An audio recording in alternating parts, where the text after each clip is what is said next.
Hey guys, SUYOON here with another episode of What's My Blank. Today we'll be unboxing off-white slides.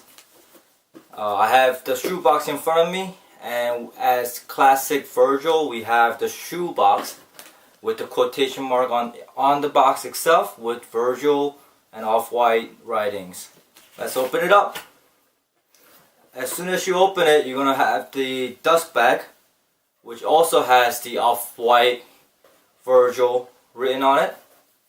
And then inside we have a pair of black slides. Right off the bat, you could feel the texture of this slide is pretty much standard slippers that you will wear to the pool. It has the plastic feeling here.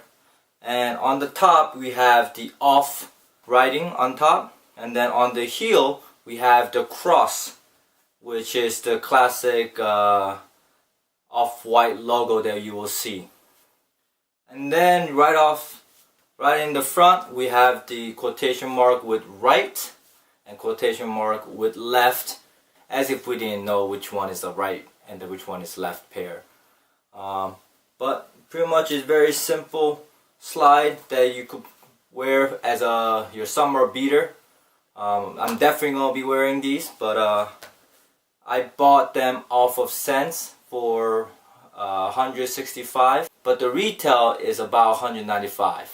Some people may say that buying a pair of slide for $100+ bucks, it will be extremely expensive, but for me it's another pair of footwear, another pair of sneaker or slides, which I'll be definitely rocking during the summer. That being said, let's put it on, show you guys a little bit of on feet, and then we'll wrap it up.